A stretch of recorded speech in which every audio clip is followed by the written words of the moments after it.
This is a horror game podcast. It is meant for mature audiences. It may contain adult language, violence, and sexual themes, as well as shocking revelations. Viewer discretion is advised.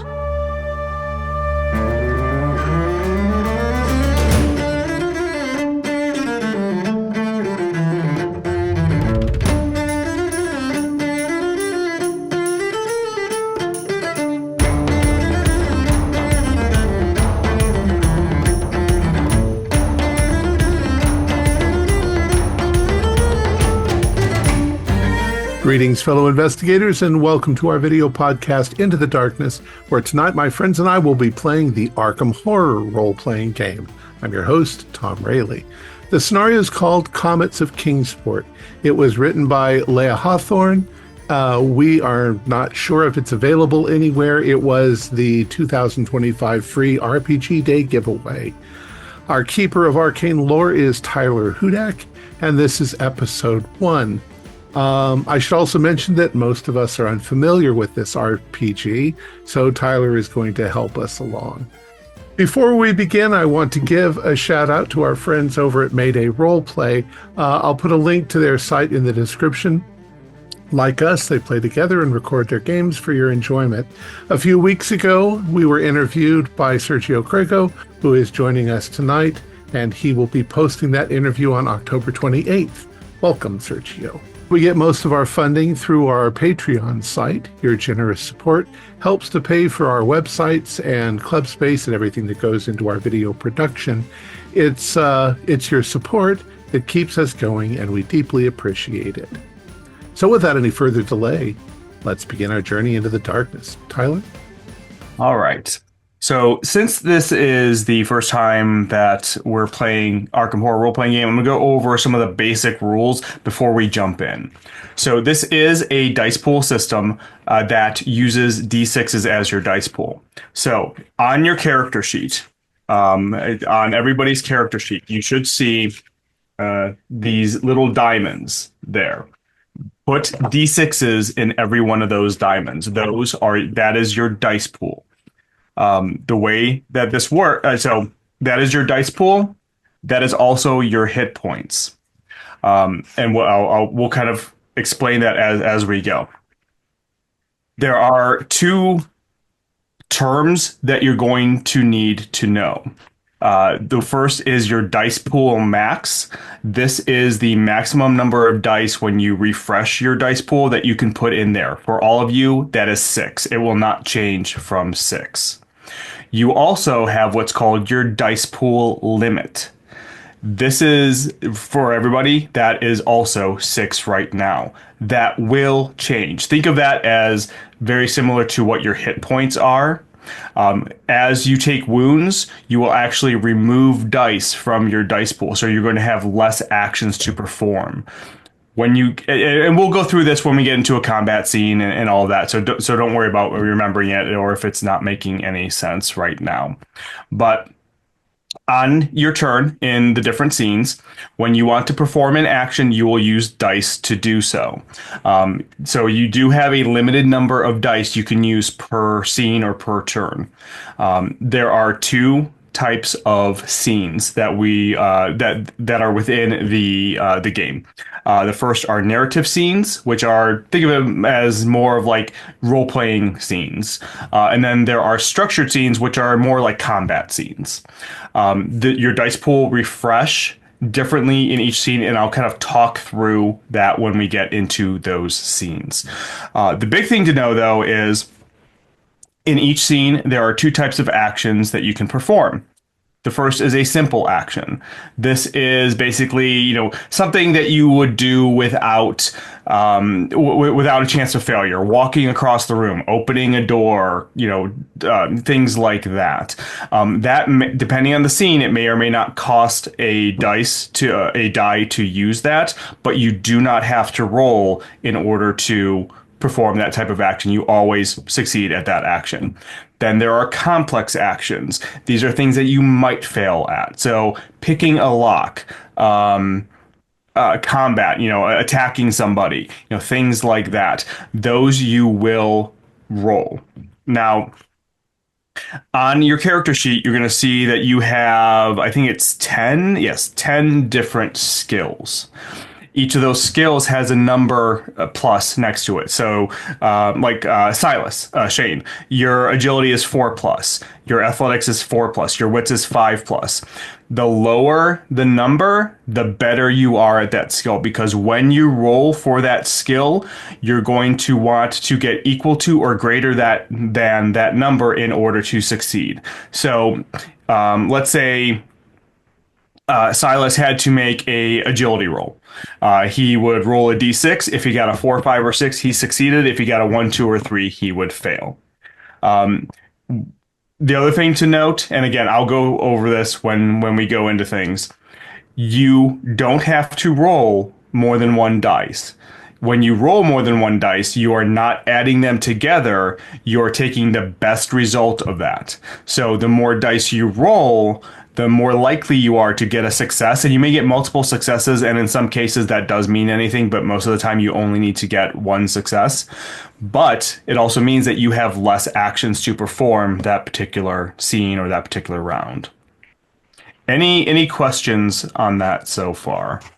Do the dice keep replacing themselves after the scene? Or? Yes. So in a narrative scene, the dice will not refresh themselves until the end of the scene. So in a narrative scene, a role-playing scene, those are the dice you have for that scene.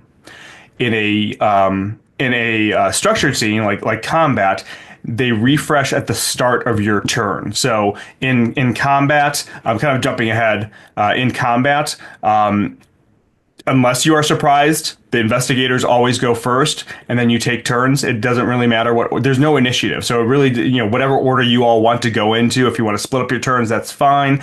But your dice pool does not refresh until the start of your turn. So you would spend most or all of your dice. Then you would end your turn. The bad guys would go, and then at the start of your next turn, you would refresh your dice. So. And again, I will go through everything as we kind of get into all the different scenes, because it does take a little bit to kind of get it into your head, how it works. But I think once we go through one or two scenes, I think it should all make sense. There are obviously other rules. There is a horror sanity aspect of this that we will get into later on. There's obviously ways that you can get hurt or die. We'll get into that once we get into combat and so on. So with that, any other questions before we jump in? All right. So you are all, I believe, most of you are somehow related to Miskatonic University. You are all a group coming over from Arkham to Kingsport. Most of you from Miskatonic University to visit Headmaster Miles at the Kingsport Hall School. It's like a preparatory school.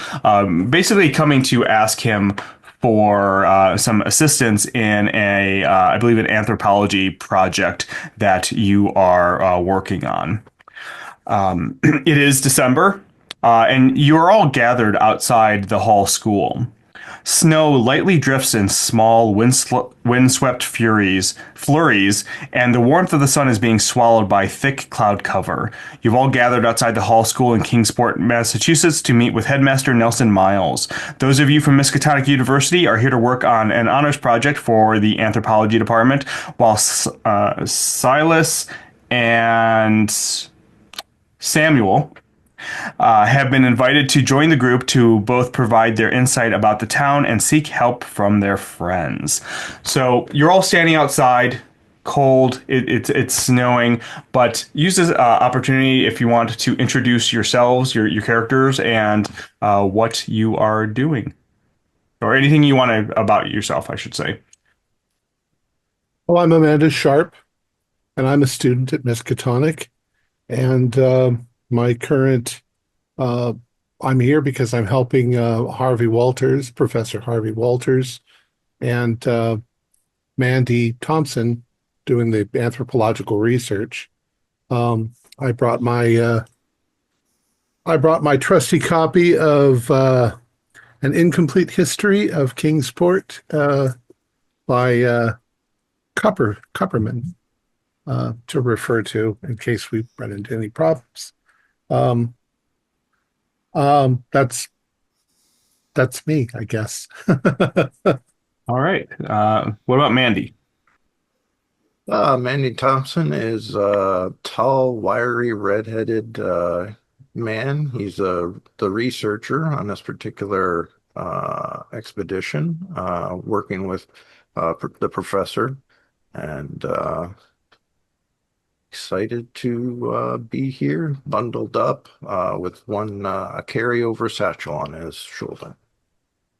All right. Professor Walters is, I think, one arm in each Amanda and Mandy's arms, half being propped up, but also half staying warm. He is an older gentleman in his late 70s, at the end of his life. Any signs of masculinity have been taken by time. But there is still a warmth in his eyes, and he seems like he could easily be the favorite professor of many students at Miskatonic University. But he, kind of looks with a smile at the building and is excited to be here. Well, Daisy Walker is rather youngish for one of the librarians of Miskatonic University. She's a young blonde woman clutching some books and some writing utensils. She basically tagged along because she was excited to take a look at Headmaster Nelson Miles' book collection. It's basically what brings her here. So Samuel's from Kingsport, a local letter carrier mailman.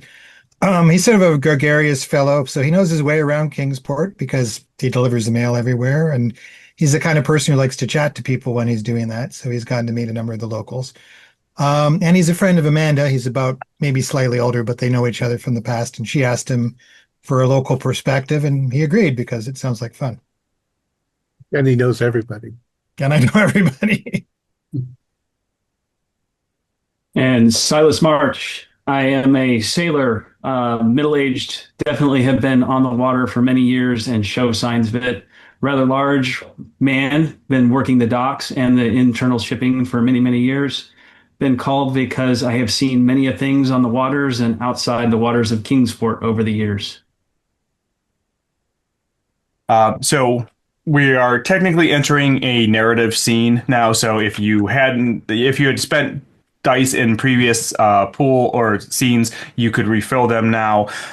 One thing to note with narrative scenes, simple actions do not cost any dice. You can just do them. Only complex actions cost dice, and you don't refill your dice throughout a narrative scene. So these are the dice you get for the entire narrative scene. And the number of dice we get is based on the diamonds that are on our... Yes, it's so you should have 6 right now. Just as the cold winter weather is about to become too much, a short woman in her 40s wearing big golden glasses with circular lenses whips open the entrance doors and exclaims, "Goodness, my goodness, what are you doing? Come in, come in. It is biting cold out here, brr. Heavens, you certainly should have come in." She ushers you into the welcoming warmth of the school's lobby and quickly shuts out the cold behind you, gripping her blue sweater tightly around her. "I'm Miss Pearl. I work part-time as a school secretary. You're here to meet with Headmaster Miles, isn't that right? He's in a meeting at the moment, but he should be out very shortly. Tea?" Yes, please. That would be lovely. Absolutely, madam. That'd be lovely. Nice to see you again, Miss Pearl. Oh, yes, Mr. Walters, isn't it? Indeed. It's nice to see you. And Samuel, I see you, and you obviously know everybody. And she for the rest of you, she introduces herself to you. The whole school itself is fairly nice. It is probably, it's a preparatory school, so, probably, middle school, high school aged kids, right before they go to college. But it's been around in Kingsport for a very long time. Those of you who know Pearl or are familiar with her know that she's kind of one of these people who knows everybody in the school. They kind of look up to her as almost like a mother or a grandmother figure. And so she welcomes you all in, and again apologizes that Headmaster Miles is in a meeting. He's going to be out shortly, and starts to pour all of you some piping hot tea. I know that the headmaster is excited to talk to you. Did he? I know you're here to talk to him about something, but did he tell you about the issues that he's been having? Said anything to us? He sent me a letter, but I wasn't expecting a cadre to show up, and I point to Samuel and Daisy and Silas. Oh, the more the merrier. So, his letter to you, did it talk about Mr. Blackburn? You can tell she's kind of like fishing for some information, but she's also trying to be polite about it. No mention of a Blackburn, but he did say it was a sensitive matter. Yes, unfortunately, we've been having some issues. Samuel, I believe you know the Blackburns, Cecil and his wife Roxy. I believe they're on your route or similar. Yes. I don't remember. Was there some recent trouble? I don't remember anything. Well, I mean, she kind of looks around. You can tell she's being a little hesitant to talk bad about anybody. Well, his teaching style has gone a little rough over the last couple weeks. I do remember Roxy saying that he was acting a little weird. Yes, okay. Yeah, but I didn't know it was this alarming. Well, so if anybody wants, you can roll a complex action using presence to try to coax some more information out of her. So what you'll do if you want to do this is to roll a dice and look against your presence, and if you get equal to or higher the number in there, you succeed. Now I want to tell you as well, in every scene, during narrative scenes or during your turn, each turn in a structured scene, you can only attempt the same action once. Now, you can attempt to do that action differently, but you can only attempt to do a single action once. And I think we'll get more into that when we get into a structured scene. And you could, in theory, roll more than one dice if you wanted Yes. to increase your odds, but you'd run out of dice then for the rest of the Correct. So, does anybody want to try to roll to coax some more information out of her? Sure. Professor Walters will lean in and with a shriveled hand, kind of rest it on hers and say, "Please, young lady, you can speak freely here. Don't worry about whatever you seem to be concerned about. Obviously, we were brought together for a reason." I do roll 1-4. Awesome. So she says, "Well, I hate to speak badly about Cecil. He's been such a great teacher here for so long. His talks about biology and bird migration patterns have always been so exciting for the students, but they've kind of become quite dull and almost lifeless. I've had so many complaints from the students over the last couple of weeks about that. I mean, I hate to talk badly about him, but I almost wonder if he's having an affair. I don't know if you know Lottie Dvorkin. She runs the local Girl Scouts club. Samuel, you might know her. Hmm. It's very There. yeah, it's just something that I've kind of been wondering. I mean, Lottie herself has been kind of flaky lately. She actually hasn't shown up to the last two scout troop meetings. I'm actually a little worried about her. Whoa. Samuel, is she on your route? Could you check in on her at some? Absolutely. I'm Okay. going to. This is bizarre. I have to I admit, really don't I don't really think Cecil's having an affair though. It doesn't strike me I like would that. hope not. I can't imagine it. Just he's so devoted to Roxy. I mean, I'd be more likely to think he was sick or something. This is just I've, anyways, I've sent no him worries. several correspondence because I was supposed to work, help with some research, and he hasn't gotten back to me, which is very odd for him. It is. It very much is. He was always so on top of things and such a punctual man. And I mean, the headmaster can tell you more. And with that, almost as if she was summoning him, the headmaster kind of turns around a corner. He's a kind of like a balding, kind of robust man who speaks in a deep voice. You can tell he has a very commanding personality. And he says to you, "Oh, hello! I'm so pleased to see you all. Please, let's head to my office to have a chat, shall we? I see you've already met our lovely secretary, Miss Pearl." And he has an unlit pipe that kind of he keeps in his mouth as he talks. When he takes it out, he kind of when he speaks, he takes it out. He's kind of gesturing around with it. You can tell that he has a lot of movement in what he does. But he kind of leads you down the hallway. And after a short walk, you enter a well-lit room with wide windows overlooking the town. Behind the neat rows of buildings that make up the heart of the city, you can see the looming mass of the Kingsport head glowing in the morning sun. That's the very large hill mountain thing in Kingsport. Miles gestures to a circle of chairs and a small sofa in one corner of the spacious room. Please, please, make yourself comfortable. And he asks you all to sit down.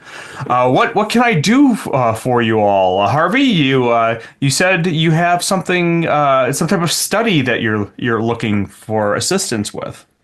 yes, that is our original intention coming down here to Kingsport. My assistants here, Miss Sharp and Mr. Thompson. We're trying to do a little research on your small town, but I have to say, Nelson, your assistant, Miss Pearl, she's a bit of a gossip, telling us quite forward that she thinks there's things going on here that we should be privy to. And he kind of laughs when you say that. He's like, yes, she does like to gossip a little bit, but she's not wrong, actually. I don't know how much she told you, but we are having a problem with one of our teachers. I was actually hoping you all might be able to help with this. Well, obviously, if we can help. Okay. Well, so first, let me say I will be more than happy to help with your study. You have full access to our library.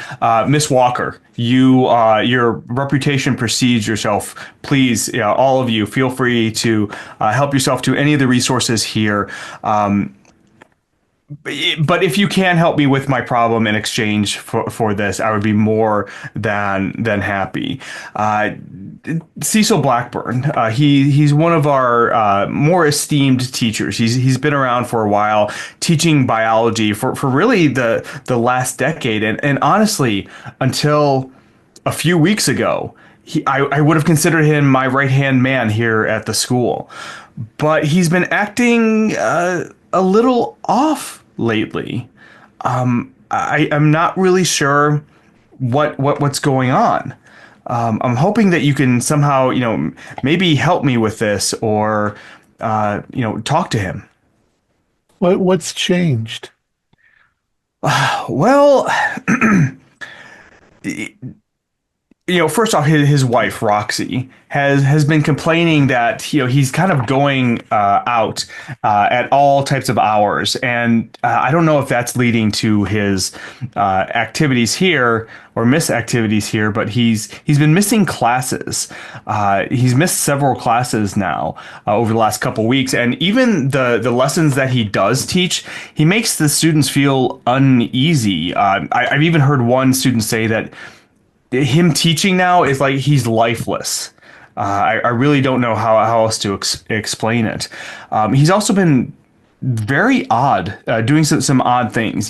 Last week I caught him in the school library after hours. He had actually broken into a rare book case and was going over some books. I think some types of myths and legends. When I confronted him about it, he just threw the books away, called them worthless, and stormed out. And then last week, he received this large package. I'm sorry, say that again? He threw the books? I'm shocked. Yes, he's always been, a very protective of the written word, and to see him do something like that was quite shocking. He's even been receiving these weird packages at the school. I've asked him about it. He won't tell me anything. And then a few days ago, he received this very large wooden crate that was delivered to his office, and he had the delivery men bring it in and then slam the door, and he won't let anybody in to see what it is. It's I really don't know what he's up to. He won't talk to me. It's having an adverse effect on the students. I was really hoping that maybe some respected academic outsiders like yourselves or locals might have some better luck. It's the only other thing I can try before I have to take more drastic measures, and I'd really prefer to avoid that. Cecil might be a teacher, but he's also a friend of mine. Can you help me? He's in his office right now. He should be in class, but I'm hoping that you may be able to try and talk some sense to him. Well, Nelson, you and I have been in this game a long time, and I think we've seen this kind of thing before. It's a teacher who has lost their spark for teaching. He's clearly checked out. Perhaps it's best to fire him and just kind of get on with it.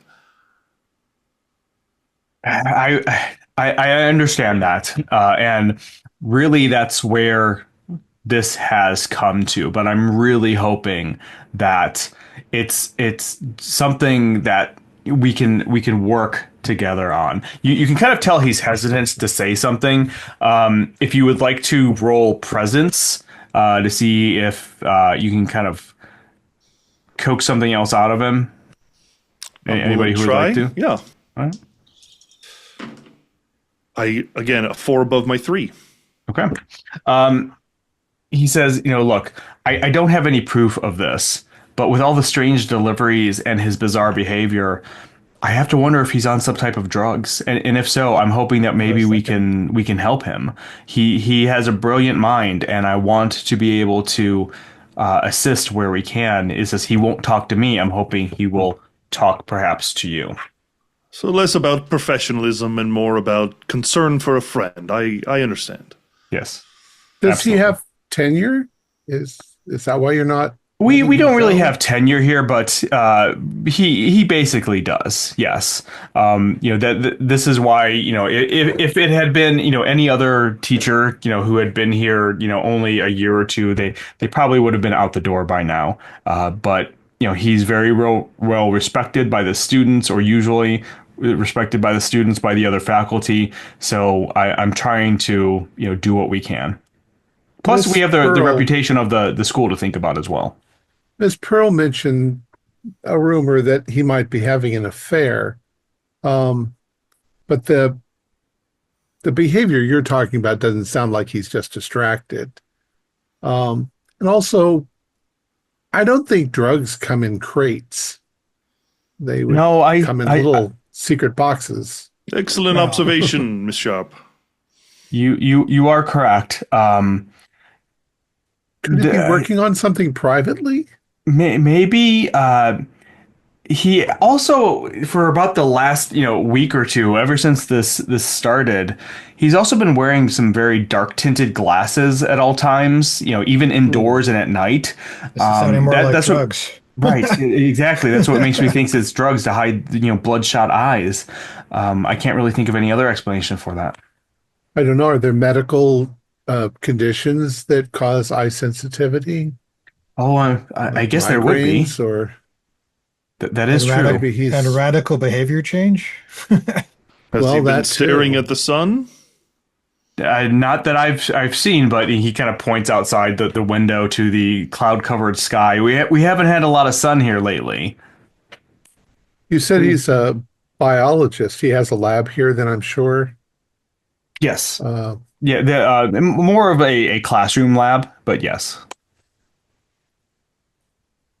There are definitely some animal and plant toxins that could cause strange behavior. But I mean, I'm just a student, so I can't say, but I hope that we can do something for him. He sounds like a teacher. I think That's perhaps the most direct way is the best way. Some of us should go speak to him, and I am curious, though, about what happened at the library, the book he was reaching out for. What was that called? What book was that again? Oh, and he kind of sits there and thinks for a second. We have a number of books, of lore and mythology in the rare books case. It was either Myths of the Mistbound Shores, Legends in Blue, In Merjan Matilda, or The Diary of Varner Herzog. He had all of those there. If you would like to roll a lore check. Yep. I would definitely like to. Yeah. I've probably Yes. read half of them. Yeah, anybody who wants to roll that, please feel free.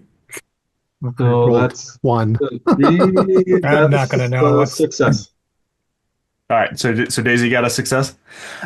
So just a note, rolling a 1 on your regular dice does not do anything bad. There are other dice that we will talk about later that if you roll a 1, then something bad does happen. So just keep that in mind. But so Daisy, you do recognize these books. They are rare tomes, and they deal with prehistorical societies, strange happenings, and sea monsters scattered along the New England coast. So really more like myths and legends around of prehistoric societies and sea monsters and so on along the New England coast. So yeah. Oh, these are kind of specific tomes. I relay a basic idea of what I remember about them. Well, That's we kind of a study strange reading. we for study biology anthropology, teacher. and that's the anthropology of New England. There's a lot of fishermen that see things. Yeah. Sam and Silas probably know. Actually, I was going to ask Tyler, did I deliver any of these parcels to him? Probably some of the smaller packages, not the big one. That would have been through like a delivery service. Right. Do I remember anything unusual about parcels in terms of like from addresses or the contents or the feel? A couple of them felt like books, and probably that he requested from other. Excuse me. Oh, interlibrary loan stuff or something like that. Yeah, exactly. Okay, well, I'll point out that, well, thinking upon it, I remember that I've been delivering a lot of books to him, not parcels of dust or weird chemicals or anything that might be drugs, just books from all over the place. Miskatonic has a large collection of esoteric books at the Orne Library. I don't know that they lend them out, though. There's other sources, Harvard and Cambridge. He sounds very, very obsessed. Not drugged. He sounds so obsessed he's blocking out other aspects of his life. Like, what is he obsessed about? What could he be obsessed about? It's also pretty odd for a biologist. Yeah, sure. I mean, mythology, it's not usually True, of but interest. perhaps one day he was walking along the beach and saw something in the water, and he's been obsessed with trying to locate it ever since, taking every book into consideration. I've heard that the ocean is one of the least explored places that we have. I imagine they're finding new stuff all the time. And Silas, all this talk of like sea monsters and legends, are bringing up, being a sailor, is bringing up, countless stories that you've heard. You also know that your friend in town, Iano, or however you pronounce his name, would probably know some more information around these stories as well. Okay.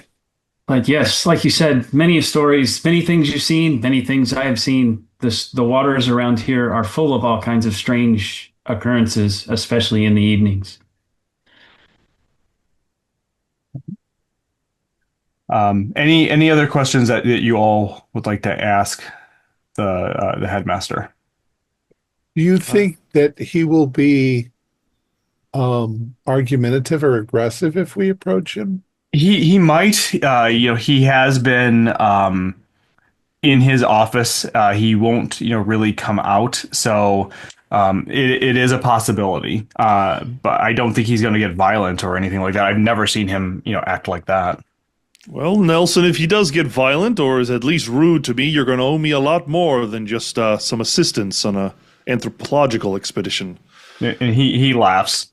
He's like, "Oh, trust me, you have no idea how much you are indebted to me. I'm indebted to you for this."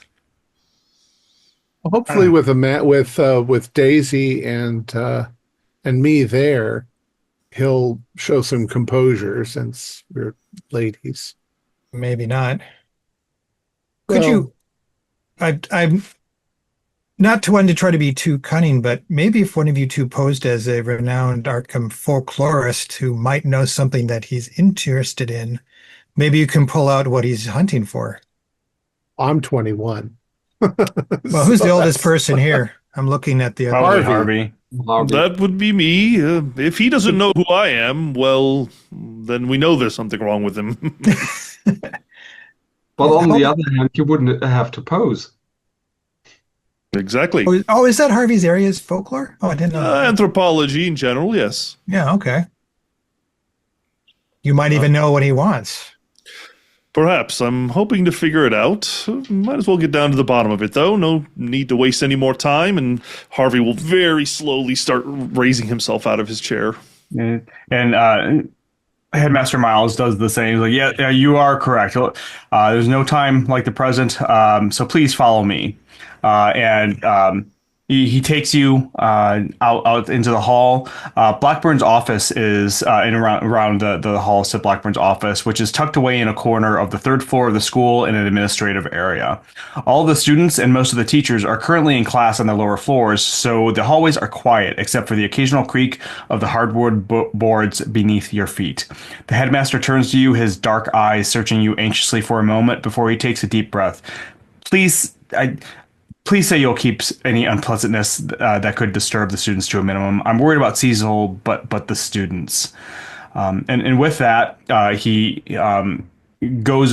He apologizes that he does have another meeting to go to, and he feels it would be better if he's not here when you talk to him, just because of the interactions that he's had with Cecil. And he leaves you there standing in front of the door. The door is shut, and the blinds to the door's windows are drawn. Can we hear if there's a class going on? It's his office, so it's not a classroom. I just turn to everyone once the dean is gone, and I have to apologize. This is quite an awkward situation. Us effectively coming into town to reprimand another teacher. I hope everyone doesn't feel too out of place here. We'll try to make this quick. I'm wondering, Professor, we shouldn't get involved in some sort of domestic thing that's going on if he's in fact having an affair. And I know that there are policemen who would not want to get involved in that kind of thing. Indeed. Let's keep this as clean as possible. Hopefully there's an easy, logical explanation to all of this. Well, he's always been a professional, and I've had dealings with him, Professor. I mean, since you guys kind of or at least Mandy, you know him. Maybe we could just be Perhaps, asking him questions, anthropological questions about the area. The flora and fauna. He's a biologist. Considering there's 5 of us here, do we all want to go in, or perhaps we break up a little bit to not seem so menacing? Yeah, it does seem like a rather threatening cadre, doesn't it? I will, Tyler, can I go in, because I have connections with the post office, can I research where his crate might have come from? Maybe I'll go off and do that. Does that seem reasonable? You could. I will tell you that it's probably going to be a private company, so you probably wouldn't be able to find it through the post office. You'd have to dig around to, somebody else. And plus, it would be easier if you knew there are several companies that could do it. So seeing the crate, if it's still in there, it would probably have the label, which could tell you. Yeah. Although most people don't want 6 people to just suddenly burst into a room with them. Mr. Walters is correct. Daisy, Sam, do you think maybe there's any value in looking at the books that he I was thinking about that. I mean, I recognize some of the titles, but obviously I don't have the whole books memorized. Well, sirs, you might be able to lure him out if we just very loudly have a conversation about, oh my goodness, the esteemed Mr. Walters who wrote, and then we'll make up a book that relates to those 4 titles that that I don't know anything about. And that'll probably click something in his obsessive neurons to come out and confront us and demand information. And then we find out what he wants from the information he demands. Can you make up a title of a book? And then we'll I'll make it very loud. I'll say, oh my goodness, you wrote this book. And then it might be easier just to approach it honestly and go in and talk to him. All right. But Sam, I was kind of thinking, if you receive a package in a crate and you get what you want out of the crate, you usually throw the crate away. You're right. There's a good chance that the crate's down by the dumpster. Excellent. Okay, you know what? I'll go take a look there, and I'll be back. Amanda, just yell if he gets weird. I'll be right back. Yeah, I'll just be your student as I am your student, all right. Dr. Walters, and I'll follow you in quietly. Before I open the door, I look back at Silas Marsh, this big burly sailor. And I say, try to make yourself look small, Silas. All right. I can stand by if you would like me to, or I can accompany Samuel. Well, we may have to lug something back, so yeah, come with me. Let's see what we can find. All right, so Daisy is going down to the library, correct? Yeah. And Samuel and Silas, where are you going? Well, Amanda's idea is correct. I mean, you don't want to keep a giant crate in your office. It's awkward. He's probably arranged to have it taken to wherever the garbage is going to head out. Okay. And if we can look through it, we might be able to find papers or something on it, or address. Yeah. Address. Yeah. Something useful. Okay. All right. The other 3 of you, are you gonna knock on the door? Are you gonna go in? Yeah, I think I rap on the door and then just kind of let myself in. Okay. I'll come in third. As you, so the 3 who are leaving, you're kind of hearing this as you're walking down the hallway. Harvey, as you knock on the door, you hear a surprised grunt and the sound of sloshing water as the angry, hoarse voice of a man yells, "Go away! No office hours!"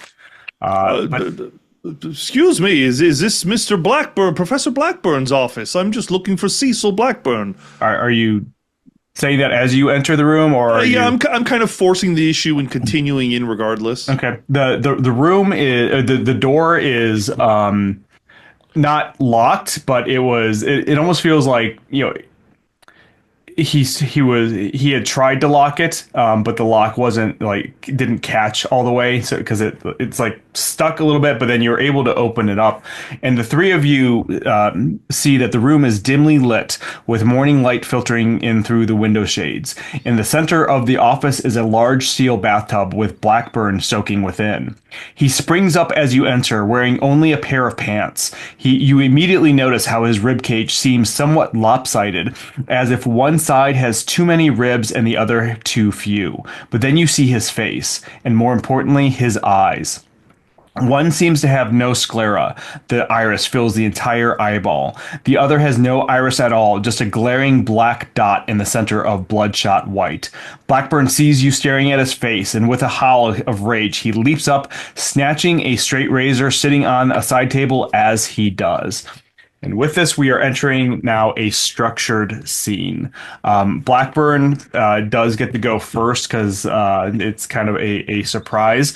I will say that the three, Daisy, Samuel, and Silas, you all will start to hear what happens in the first round because you're kind of at the end of the hallway. So we are in the structured scene. One thing about this game is that the dice pool of everybody is public information, including all of the monsters and NPCs and things like that. So you will be able to see, I mean, obviously you can't see what's on my table, but I will describe to you how many dice your opponents have. In this case, he has 6 dice. He does get to go first. Harvey, you were the one that you kind of walked in first. He jumps at you with the straight razor, slashing at you. So he, in order to get up and move to you, to get what's called an engaged range, he has to spend. That's a simple action, so he has to spend a dice for that, and then he's going to roll melee to try to hit you. He's going to use 2 dice to try to do that. And he missed with that. So he, like I said, you cannot perform the same actions during the scene more than once, so he could not attack you again. He could, however, attack somebody else. He is going to stop. Though he does have 3 dice left over until the start of his next turn.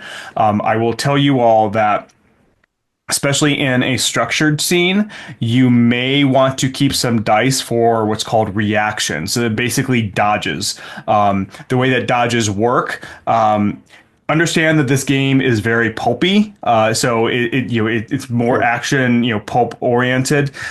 So you can dodge melee attacks, you can dodge ranged attacks, and you can try to dodge magic attacks. You use reaction dice to do that. And again, we'll get through that. But the one thing that I forgot to do is each of you get who entered the room. So Amanda, Harvey, and Mandy. From seeing him, you now get 2. I'm sorry.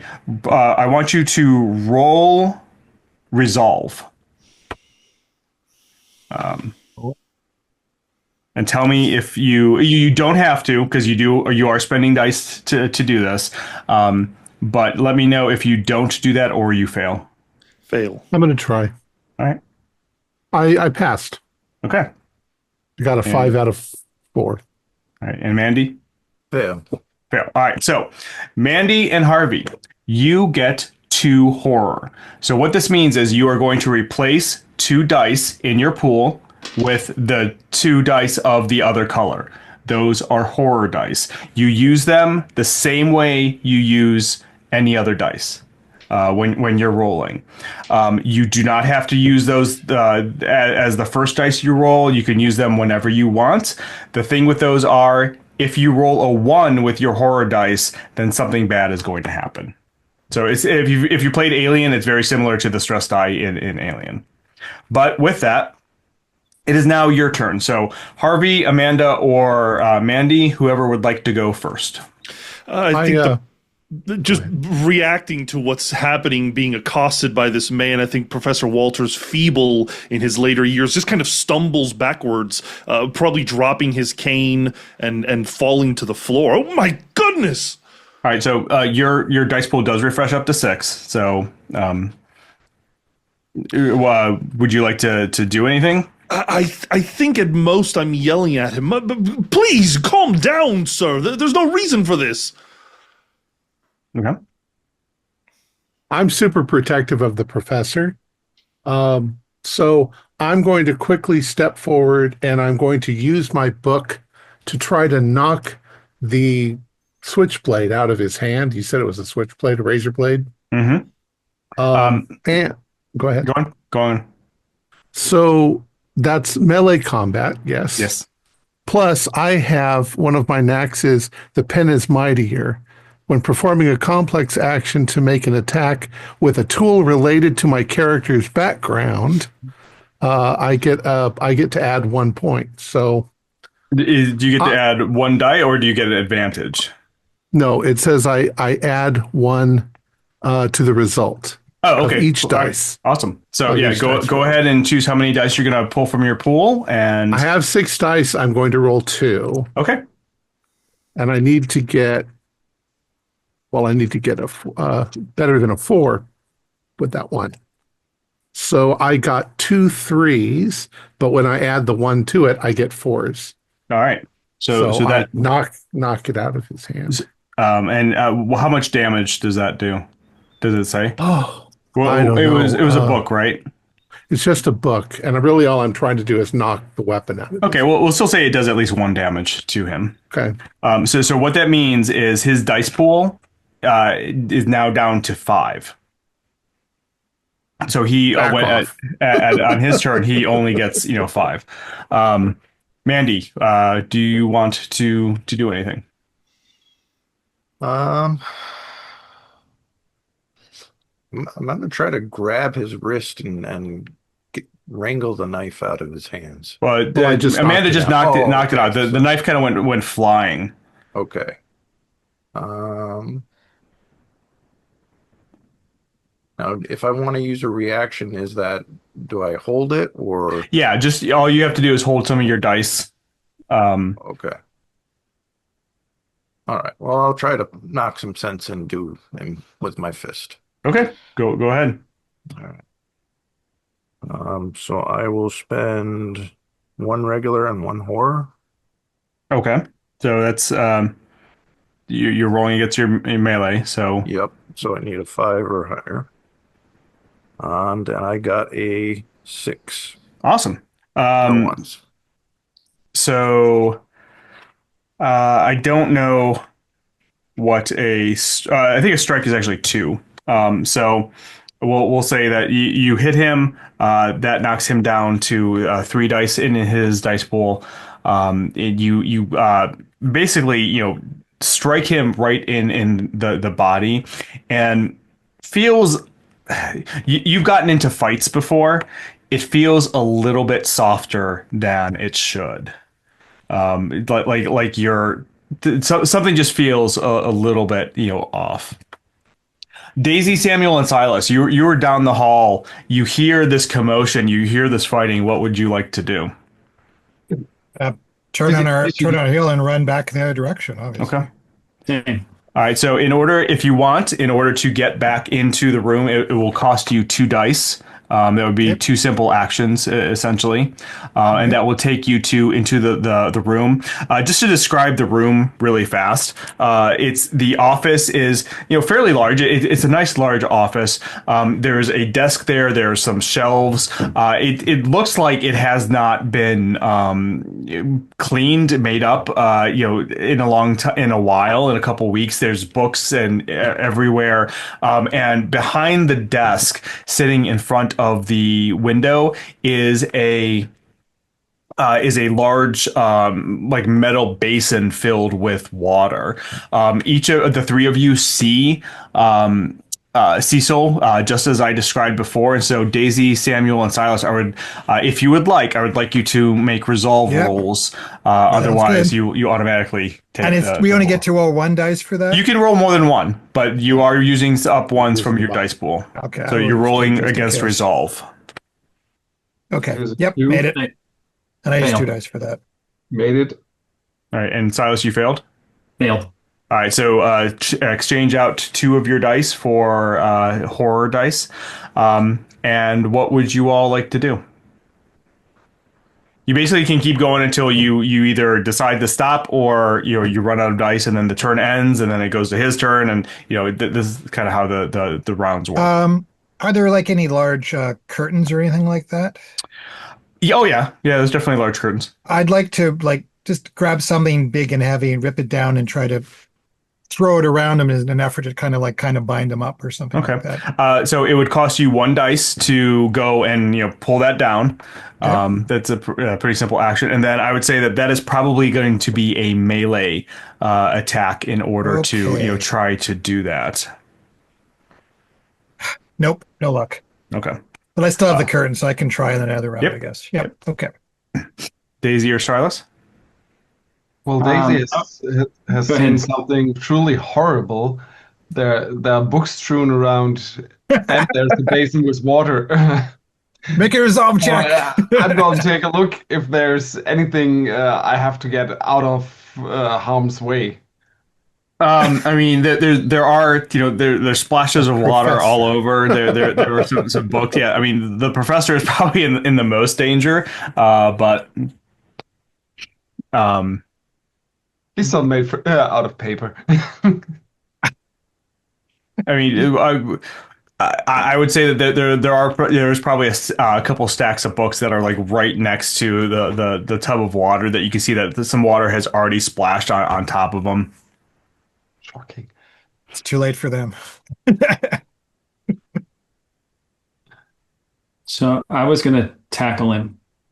Okay. All right. Go ahead. That's a melee combat. And I got a 6. So yes, I definitely got it. All right, so he is going to try to dodge as you do that, and let me look up super fast. I think dodge is agility, but let me validate that.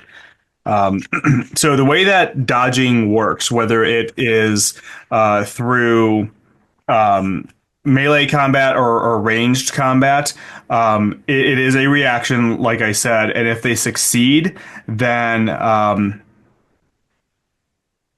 it's melee combat to dodge melee. If they succeed, then they basically negate the attack. So he's going to try to roll. He needs a 4, 5, or 6 to do it, and he rolled a 6. So you go to grab him. You actually grab him, but because he was in the pool of water, he's all slippery, and so he kind of easily slips out of your hands. You also have some dice left. Would you like to still do anything? You can basically keep going until you run out of dice or you want to stop. Professor Walters is watching all this from the floor, the strange state of this man's physicality. He's thinking back to ailments and to local sicknesses that he might be aware of that might describe what is going on with this poor Professor Blackburn. If you want, go ahead and give me a... Wits. Yeah, look at all. Yeah, wits. Wits would work, or knowledge, whichever you would like. Check. Let's see. And you all do have knacks, which are basically special skills. I have not memorized what yours are, so if you have one that applies, please let me know. I recall my exceptional Principles of Pedagogy 2nd edition, and which gives me a reroll on any number of dice once. So I'm going to reroll my dice, and I do get 1 success, actually 2 successes on wits.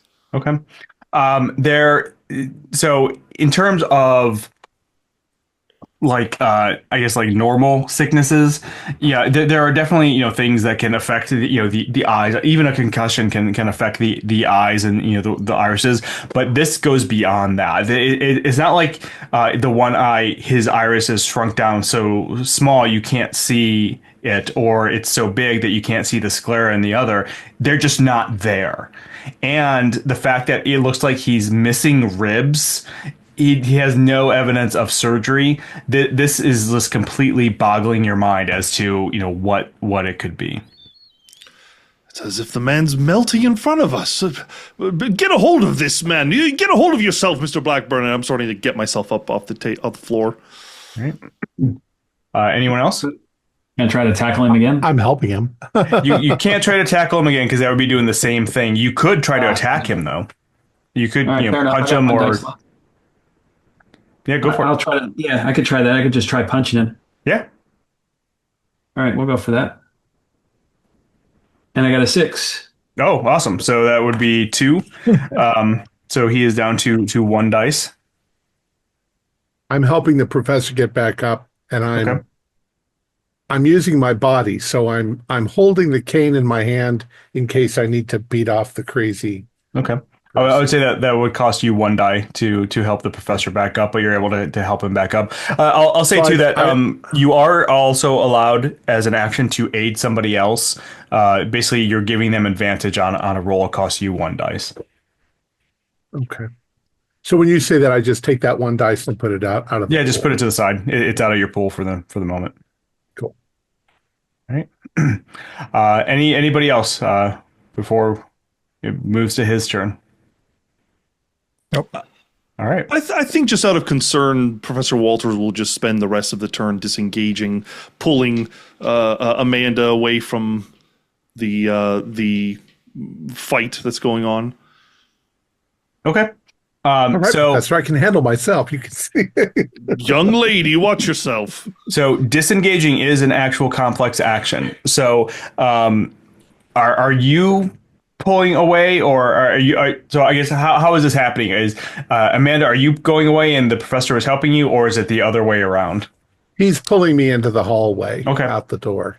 I would say I helped him up, and then Harvey, go ahead and make a melee combat roll, and because Amanda is right there, we're going to say that you do this as with advantage to kind of show how advantage and disadvantage works. So what you'll do is you'll add an extra die to however many die you roll. It does not come from your pool, so you're just kind of adding an extra die, and then after you roll, the lowest result you remove. So you only have the highest die there. Which are 2 5s, but my melee combat is 6, so still a failure. So you are just just with everything going on with Daisy and Samuel and Silas coming in and Cecil there, you're just not able to get away from Cecil. So he's still right in front of both of you. But I've definitely put myself between him and Cecil. Yes. When I knocked the thing out of his hand. Yep. So. All right. Is everybody done? Nobody wants to spend any more dice? All right, cool. Just want to make sure. So now it becomes Cecil's turn. So he only has 1 die left. However, he is what's called a major NPC, which means that he is allowed to do something called straining himself. And you all can do this as well. Anytime that you have less than your dice pool maximum, so you've been wounded. So like Harvey, you've been wounded, correct? So at the beginning of, I don't know if I've been wounded, but okay. I got hit. Okay, all right. Then never mind. That's right. He missed you. That's right. If at any time any of you are wounded or at 0 dice, 0 health, essentially, you can strain yourself. And what this means is you automatically refresh your dice pool back up to the maximum that you have. You still keep the horror dice that you have obtained so far, but you also take what's called an injury. And so that's what he's going to do. So he is straining himself. So that means he's back up to 6 dice, but he takes an injury. And the way that we figure out what injury he has is we roll a d6 and then add 1 to that result for every injury you already have. None of you have injuries, so it would just be a normal d6. So I rolled a 3, So he has a nasty cut, which means he's bleeding badly. One of you, when you hit him, he's got a very bad cut. He cannot restore his dice pool limit through time healing or straining himself until his injury is healed or waiting 4 hours. So he basically is not going to be able to strain himself again unless he's healed, which is unlikely to happen. So all right, so he is there. See, Silas, I think he is going to attack you. You're the one who's been trying to grab him. You punched him. He is just going to strike out at you. So that's a melee combat. Actually, it says athletics for him. He does hit, and that's going to do 3 damage unless you would like to dodge if you have dice left as a reaction. I don't have dice left, so Okay, so you take 3 damage. So basically, what that means is your dice pool is now your dice pool limit is now reduced by 3. So when you refresh your dice, you will only get 3. Get 3 back. Gotcha. The way to get around that is somebody could heal you. That's a complex action. Or like I described before, you can strain yourself where you'll get an injury, but everything goes back up to normal. So that was his first action. The second thing he's going to do is I think he's going to Samuel. You've got that drapes or whatever. He punches at Silas. He turns around and he's going to try to rip those out of your hand. I'm going to say that's a melee combat. He's just basically trying to get that away from you, and he does succeed unless you would like to. No, I'll save it. Yeah. Okay, so he rips it. He throws it to the ground, and then I think he's going to dive for the razor again. It was kind of tossed down on the ground. That is probably going to be I'm gonna say that's an athletics roll because there's a lot going on. He fails at that. So he dives down to try to get that. He actually falls down when he does it. He's not able to get it. Let's say the straight razor goes like skittering across underneath the desk, just out of his reach. That means he has 1 less die, and he's on the ground. He's prone, so he's going to use that to stand up. So that takes it to your all turn. Who would like to go first? When I see him going for the razor, and I've got the professor's cane in my hand, I'm going to try to bring my cane down onto his wrist as he's reaching for it. Go for it. Now, do I refresh my dice? Yes. At the start of your turn, you will refresh your dice pool up to your dice pool limit. So everybody except for Silas will refresh up to 6. Now, technically, it's the start of your turn, so you have to wait until your turn. But you could all do it right now. It's fine. So in this case, the cane is not mine, so I don't get the advantage of it. But I'm gonna try to roll 3 dice. Yes, because melee I would need 4 or better. All right, and I got a 5. 1 right. 5. So the cane, I'm gonna say the cane doesn't have a damage thing on it, right? Well, I don't. Does the cane have a damage thing? Not that I see. No. Okay. Well, then we'll say 2 damage. Yeah. So he is down to 4. Seeing that he's really hurting my friends, I pulled out a little black book, flipping through it, and start mumbling some strange words. So I'll use the spell Shriveling. So let's see. That's the nuclear option, isn't it? That's like the shotgun to the face type thing. All Okay, right. we're not going to get to talk to this guy if that works. I'm gonna do a lore check if I see it correctly. Yep. Do a lore check. So I'm using two die for that. So that's a 1 and a 3, and I got lore 3 plus, so All right. that's what it says. That's what you needed. So I'm looking at the description here. So that does 2 damage to him, and then at the start of their turn, they're going to have to do a complex action, and if they fail, they will suffer additional damage. Ooh. What did you roll again? You rolled a 1 and 3, but no, I don't have horror dice. Right, but if it says if your Oh, character okay, rolls yeah. 1 or more results of 1, you suffer. So you do suffer 1 horror for that. So replace one of your dice with a horror dice. Well, yeah, you're casting an evil spell, man.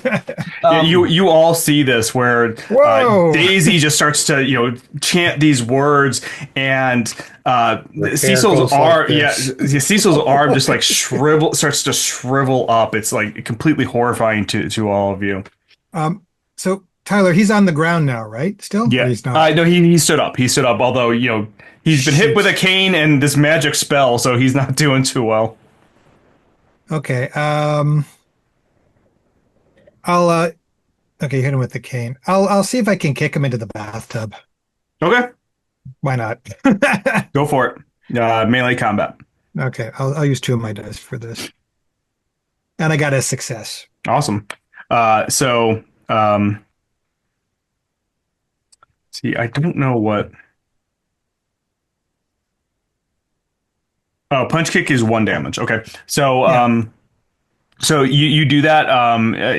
You kind of successfully you kind of push him back, and he stumbles and he kind of falls like halfway into the water. The water just kind of with that. There's a huge splash. Daisy, you kind of cringe as some more water gets on these books. I'm so sorry. But as he does, the water just kind of sprays out all over the place. And, it's kind of almost like miss up like you do when like something falls into a thing of water, and you can all kind of taste on your lips that it is salt water. Salt water. Oh. Okay, who would like to go next? Is he subdued at this point or no? He is. He is. Well, I mean, he's not like subdued as in like he's not still fighting. He kind of fell back, and he's struggling to get out. I think Professor Walters just calls out, "Gentlemen, restrain the man, but let's not kill him for goodness sake." And I'll start making my way into his office, try to gather everyone in there to see if we can calm this man down. How is Silas injured? His arm is shriveled up. No, Silas. Oh, Silas. He basically got punched really hard. So you probably have like a bruise now wherever he punched you. And he did take damage. Yes. I'm just curious because one of my knacks is healer.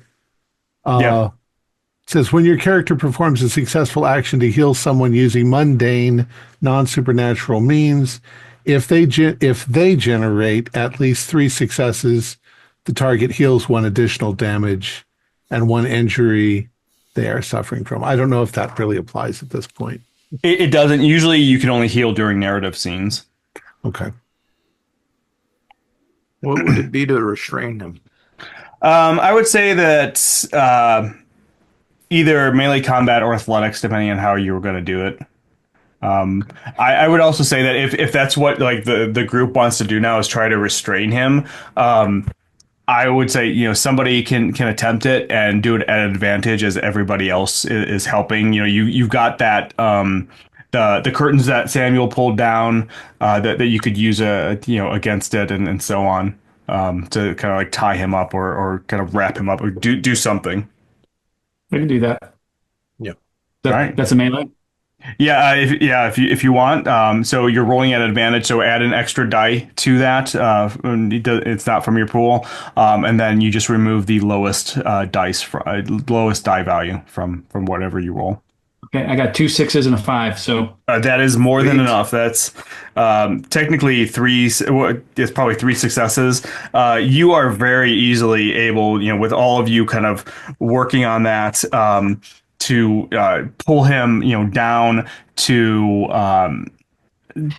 Tell me how you're doing this. How are you kind of? It's got to be wrapping sailor up? knots somehow, because Electrical power cord we find that we can wrap him. Are you just like kind of try to like tie him to a chair or?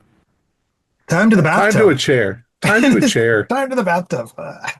or just All right. roll him up in the curtain and just tie him up around that so he can't. Well, yeah, we yeah. wanna- Mummy We him want up to in talk the to him, curtain. so Yeah, yeah. I'll leave Yeah, his this. head's still exposed. Okay. All right. So it takes a minute. He's struggling, but he's really hurting. So it's a little bit easier.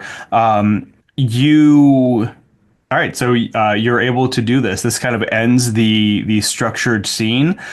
So we're entering now into a narrative scene. So all of your dice pools will refresh.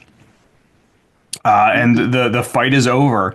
What would you like to do? There's his office there. There's him where you can basically interrogate him.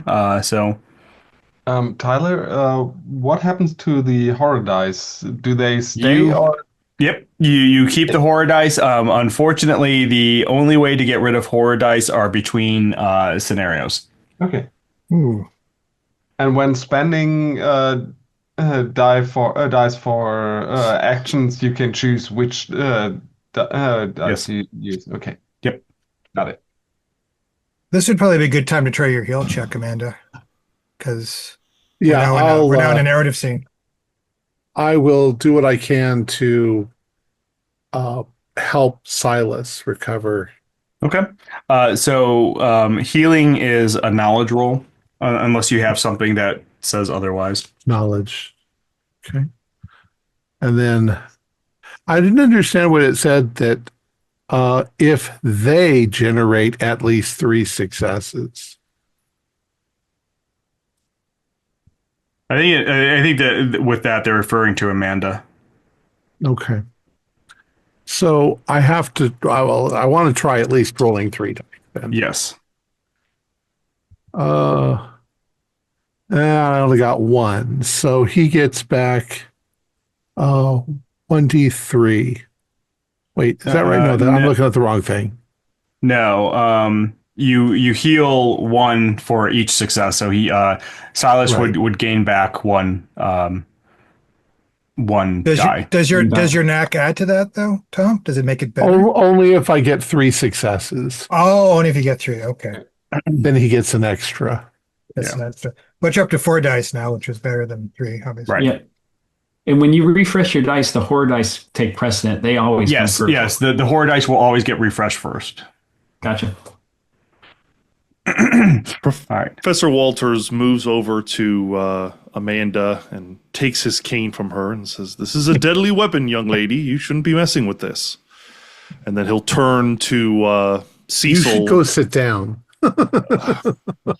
Fair enough. And I'll pull up a chair slowly next to the wrapped up Cecil, and I'll sit down and I'll say, "My God, Mr. Blackburn, what has happened to you?"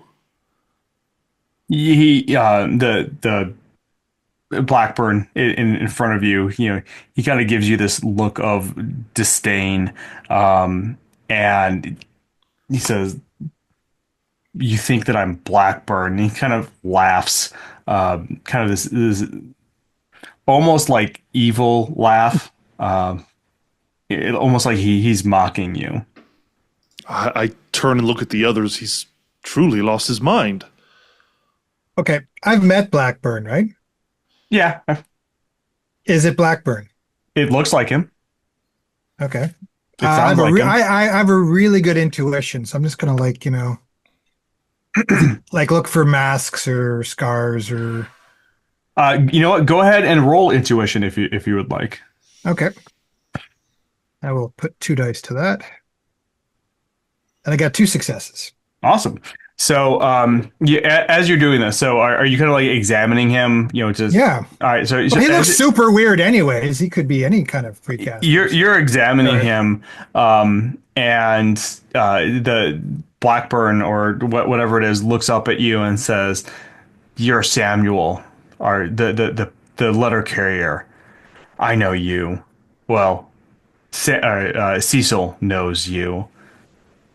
You you don't get it, do you? I'm a copy of him. I'm a comet of Blackburn. Yeah, this guy's super lost it. You don't understand what you're dealing with. None of you understand what you're dealing with here about why I'm here, why all of us are here, or where Blackburn is. You might as well just stop now. Enlighten us. Go ahead and give me a presence or wits or intuition roll. So I'll do wits. Oh, I'm going to spend because I have helpful, useful once per scene. I'll spend a simple die so that Amanda can roll with advantage. I passed. So Oh, you passed? Okay. yeah. All right. All right. I got a 5 out of 3. So Okay. Yeah, he's you can kind of feel like you're almost like stroking his ego. He kind of wants to tell you, and so but by you kind of asking that, you're kind of goading him into talking more. And he says Blackburn was weak. This is what I don't understand why our God chose him to be one of his servants, but he's obviously pathetic and unworthy, which is why he ran away. Our god Asterius is going to come soon, and you will all pay for what you are doing, as well as he.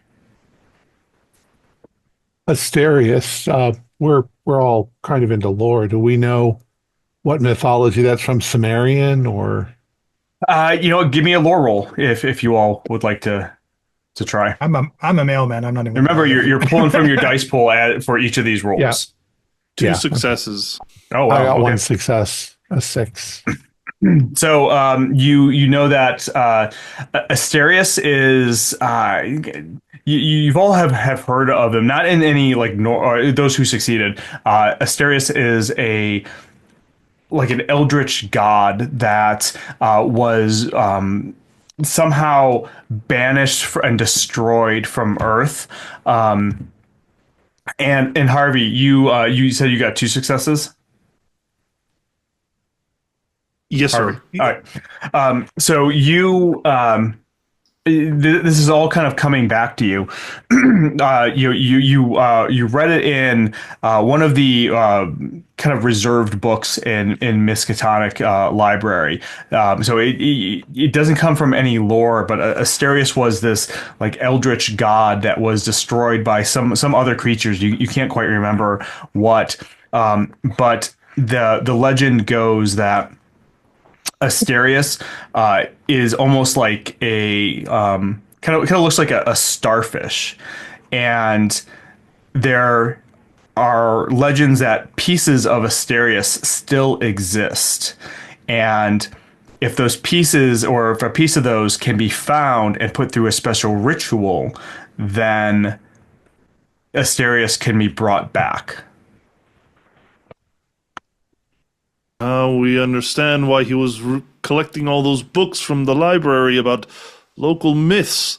Asterius is an old god, an old legend from these parts. Does that explain what's happening to you? You said you're a comet. Well, does that mean clone in your language, in your beliefs? He's a falling star. Like an angel or a devil? Star, Astera in Latin is star. Wait a minute. If he's a copy, where's the original? I think that he's just. Yeah, that's what I thought. He's just crazy. Okay.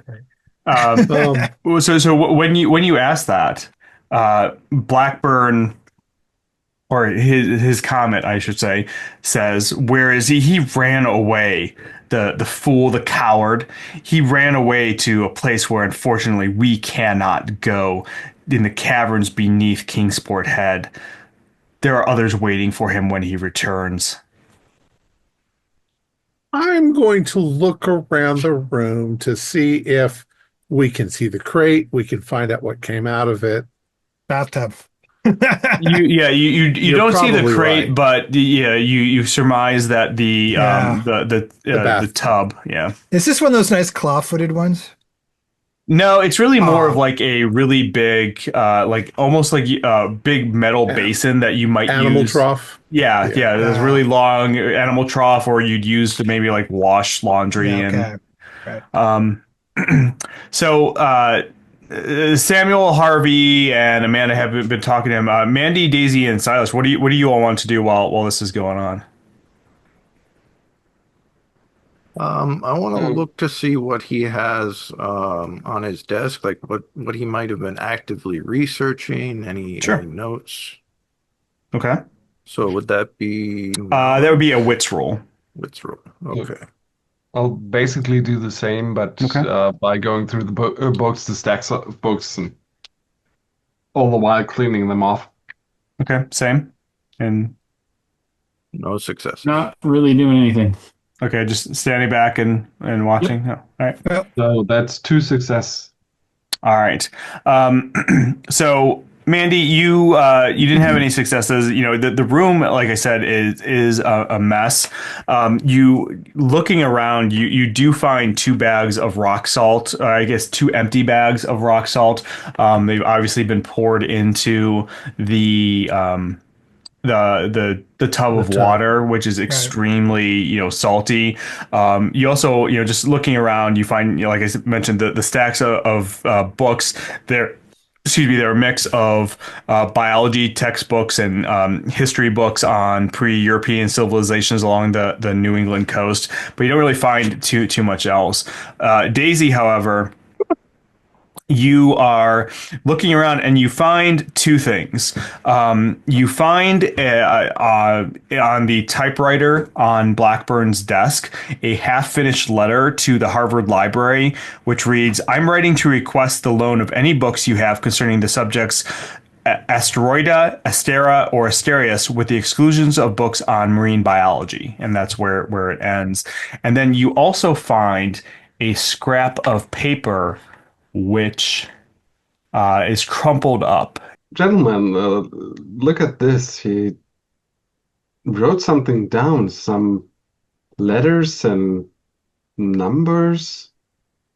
Can anyone make head or tails of this? And I'm showing it around. Basically, it says CB -1, SC -1, RM -4, LD -2, SG -1, JF -1. Cipher of some kind. It Yeah. look like it could be initials like Cecil Blackburn.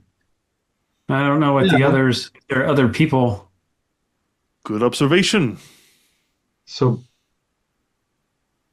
who could the others be? We could ask the headmaster if there's a student or faculty list. And The what are the numbers? I mean, he said he's a comet. Maybe So- that's the number of clones. So RM has Four? 4 Wait. clones? Okay, I'm just we a need to sailor man. we need to prove he's a clone and not actually just someone who's gone insane, right? Because isn't that our working? And he has been rather talkative. He might actually answer you, Daisy, if you ask him straight out. Ask him what it means. Good idea. Yeah. So I basically tried to coax him into telling us more about this by going for his ego again. That seems to have worked before. Sure, go ahead and Like make they're so stupid. So go ahead and make a presence or wits roll for that. I'll choose wits, and that is a 5. Yeah, that's a success. He the Blackbird's comment when you ask him that he laughs and says, "You are right.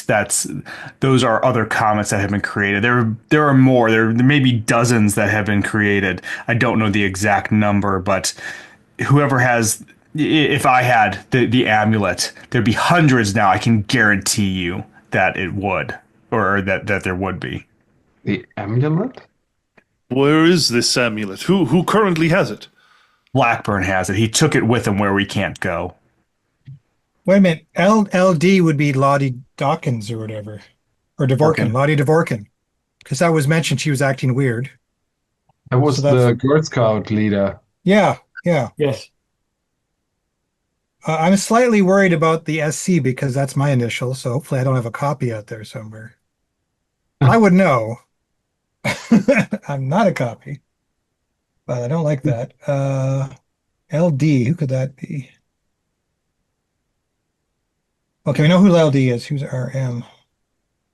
I was almost there. I wonder what Roxy's maiden name is. Oh, yeah, because it'd be RB otherwise.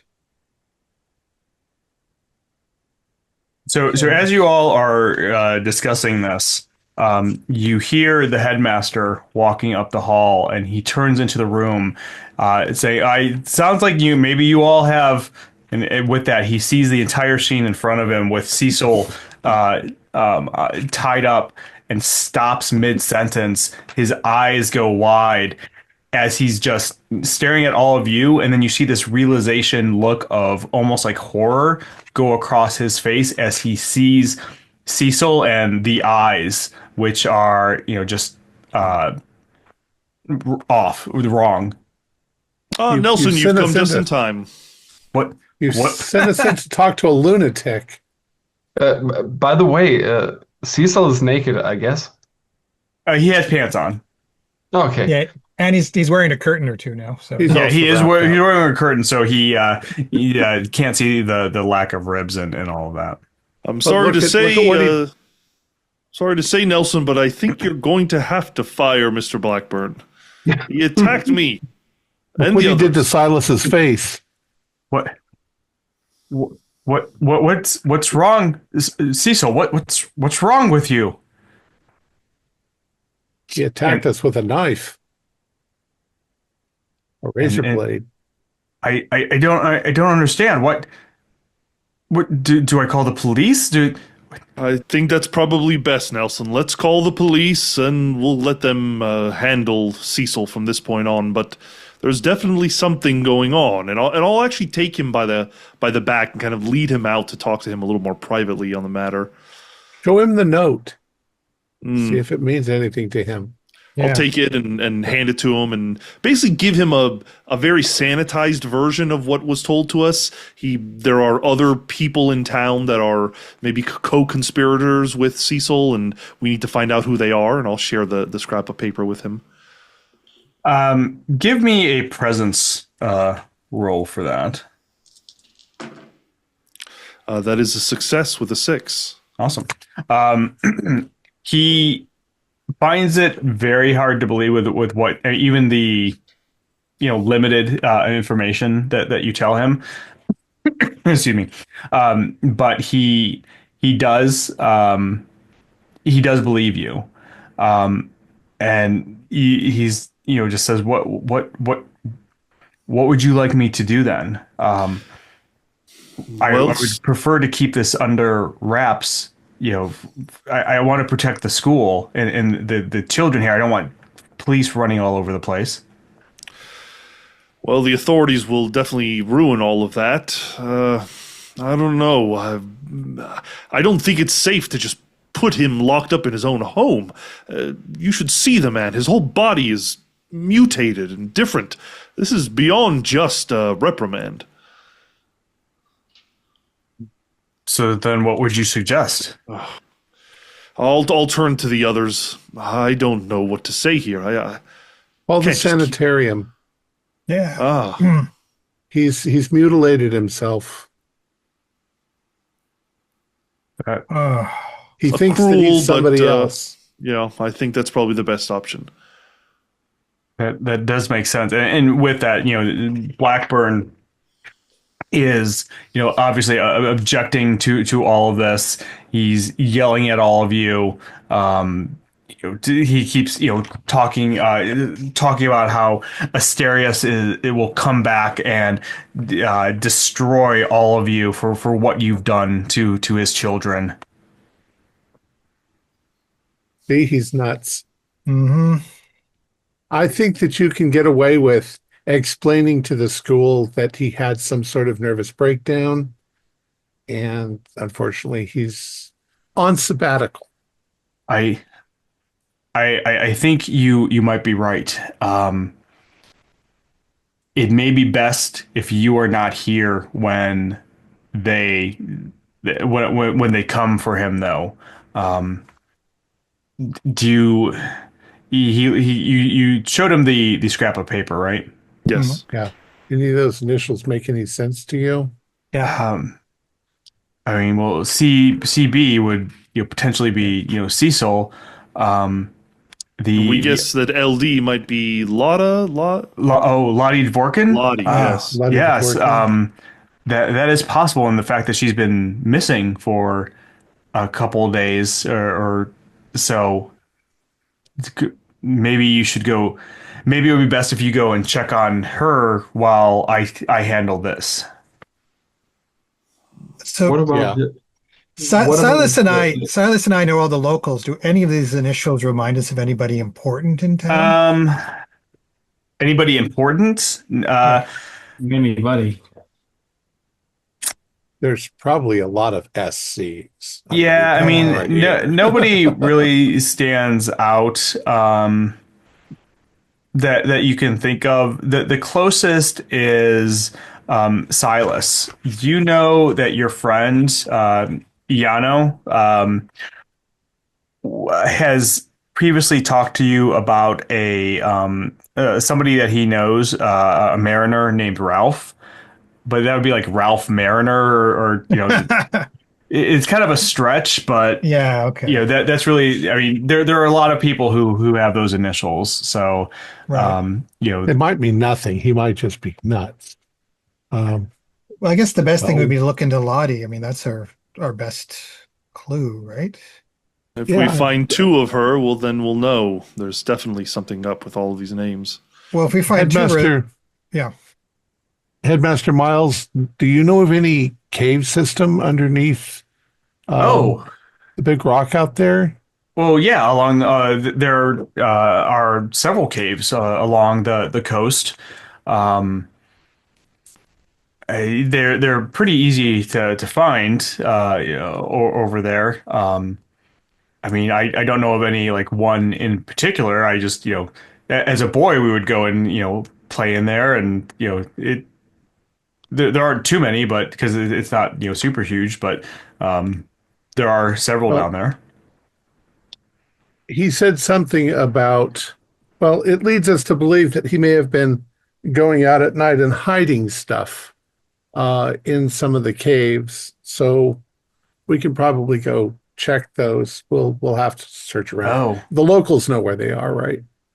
Yeah, but there, like I said, there are several, so you could spend some time, kind of hunting those down. He does have I have been to Cecil's home.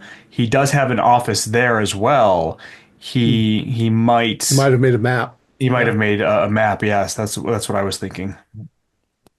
Excellent. And somebody needs to tell his wife anyhow what happened to him. Well, what she might know something about if he went to some caves, maybe. Did he take his classes on field trips to a particular cave?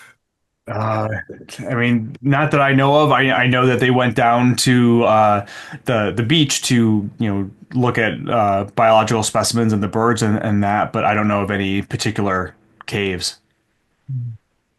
Professor Walters, it feels like we're gonna. Are we planning on staying overnight? At this point, we're going to have to. We'll say that you had made arrangements. You had actually planned to stay here for a couple days doing your research with your project, anyways. So you all would have accommodations for those who don't live locally. We're staying at the Starfish Hotel. There you go. Well, if these are the initials, what do we think the numbers mean? Doesn't make any sense. They're all one. Well, 114211.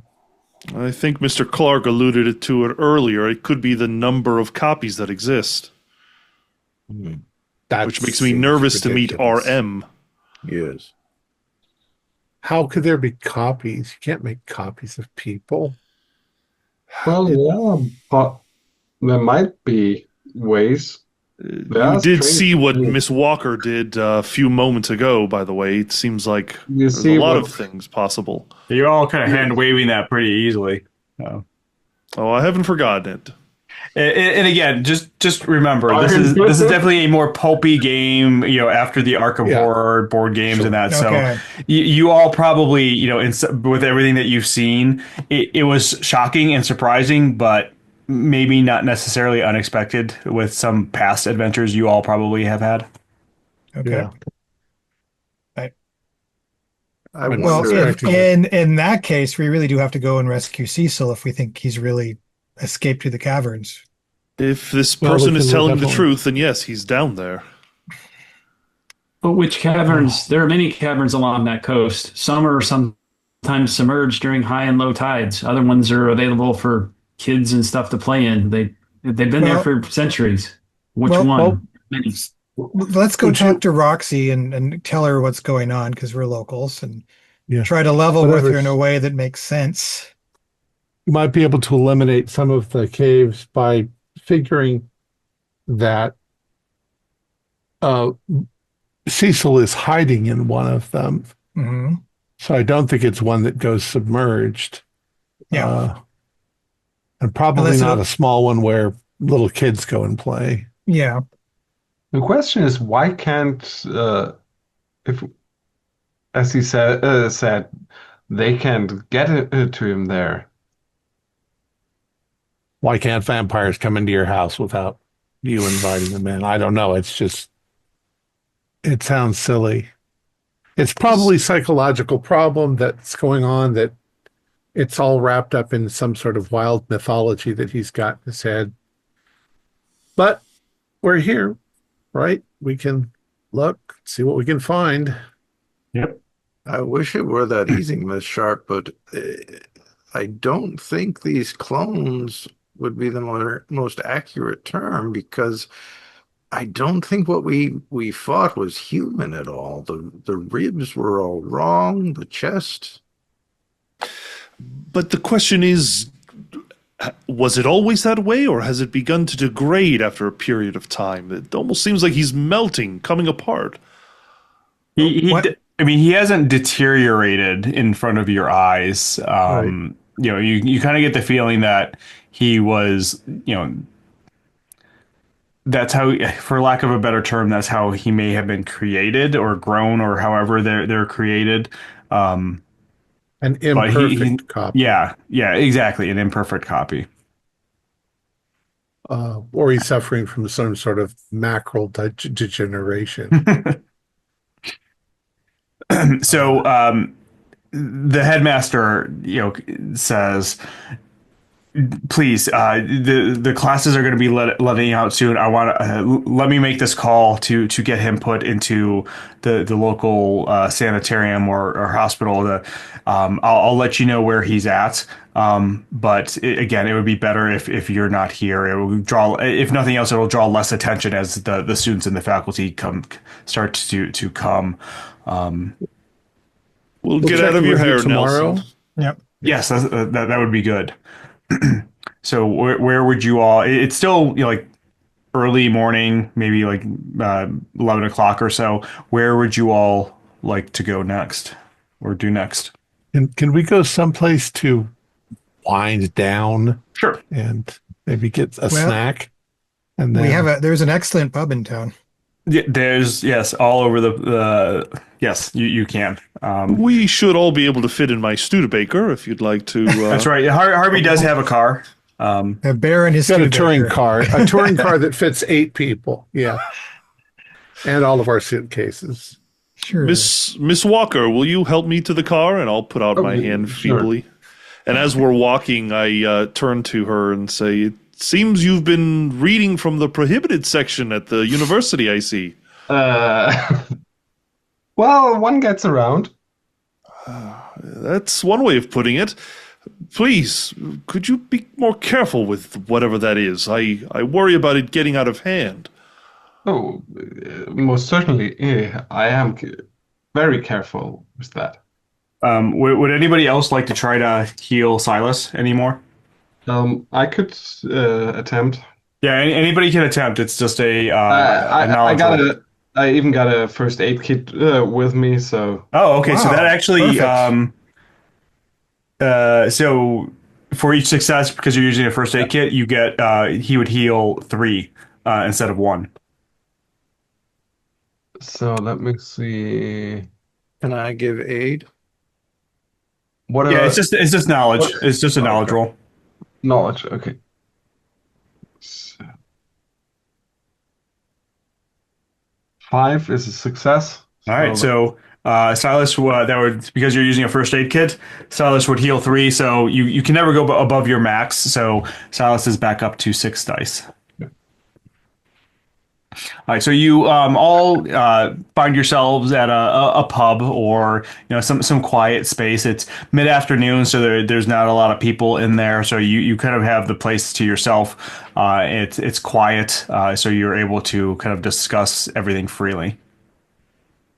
Silas, you know a lot of the fisherman's lore around here. Does any of this ring for you?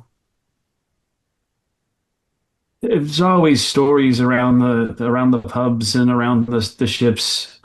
Nothing about the starry thing that they talked about, but strange sightings in the sky and strange things amongst the water have always been reported here. Nothing definitive, though, that I can recall.